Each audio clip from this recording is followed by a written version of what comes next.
Hello folks, it's Helen Godden here, and as promised I said I would reveal the monster once I hit 20,000 followers on Facebook. I've finished painting it, we have ironed it, laid it out on my parents' back concrete area because that's the only space that is big enough. So I'm going to slowly reveal all this to you and then give you the shot of the whole thing. So we've got the boab tree or bottle tree and the kookaburra. We've got the emu, and he looks after the eggs. So he's a feminist, well done. And the emu chicks. We've got a frilled neck lizard and the wombat in amongst the desert sand and the spinifex grass. We've got the grass trees of the central areas and Uluru in the sunset. We move across as a flock of galahs. And these are either the bungle bungles or katajuta, which is in the centre of Australia, those huge round shapes which actually mean bald heads. These will be ghost gums. These will have yellow centres. They're a particular kind of desert flower that are called poached egg daisies, and they look like poached eggs. Okay, this is the echidna, and so behind him there will be his anthill. That's going to be covered in ants. Here is a billabong for a blind platypus. Yes, he will have an eyeball, it's okay. And that purple and yellow is the beginning of the rainbow serpent. You'll be able to follow him throughout the whole design. We've got a couple of kangaroos, a little Joey wanting to get into mum's pouch. We move across and we've got sulphur crested cockatoos. And this is actually the centre of the quilt with a circular shape, which is a pretty universal shape for all cultures. This is where the tail of that rainbow serpent ends. And we have reference to the Indigenous Australian flag in the middle there, and wattle as our national emblem. And there's our Australia flag connected to the top of some gum trees, but there is kind of a shape there of Parliament House. I can see it, you might not see it, but it's a reference I've made. Down here, another blind animal, poor blind animal, he will have an eye, drinking from that billabong. The rainbow serpent continues. These little flowers are the Sturt desert pea, really cute little flowers that stand up in the desert. They're just amazing. The Waratah, that's another Australian flower, symbol of New South Wales, and this section here is sort of Sydney. So we've got the koala in the gum tree. We've got some cityscape with magpies.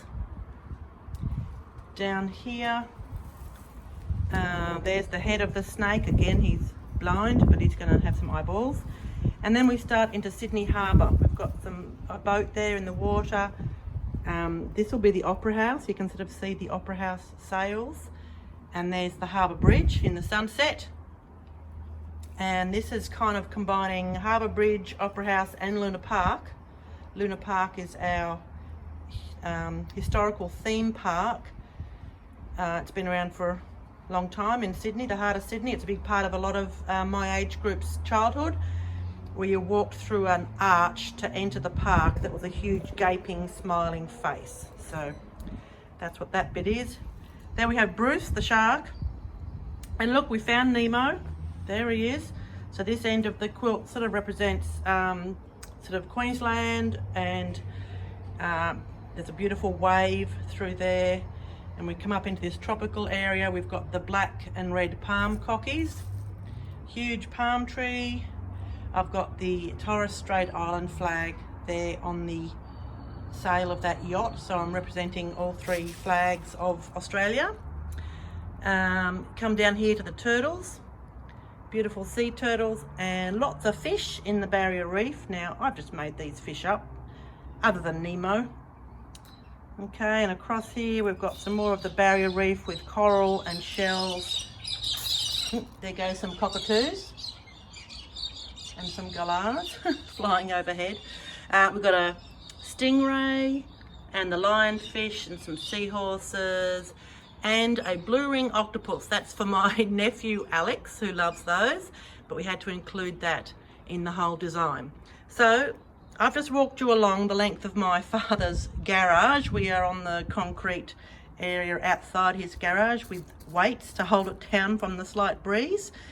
But I'm now going to try and show you the full length of this. Are you ready? Here we go. Da da da da na na na da na na na da na na na na na na, right down there. Okay, that is 6.5 meters, folks, by 1.75 high. Okay, so let me just walk you back again. I'll do a quicker pan this time.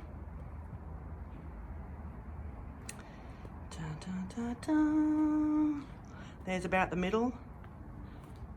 Okay, you can see that rainbow serpent weaving his way through everything. The rainbow serpent, according to Indigenous Dreamtime, shaped our earth by, you know, running across the land with his snaky body and shaping the mountains and the hills and the rivers and all that. So that's how long it is, okay? Seriously. Now I'm going to quilt it. How am I going to do that? I can hear you all saying, how are you going to do that? I don't know is the answer. And Mum keeps saying, what, are you mad, girl? What are you doing? So I think what I'm going to do is on Mum's big table in her studio in there, we're going to put batting and backing under one section, probably 1 metre wide by the full width of the quilt, and make sure that the backing has lots of sort of excess.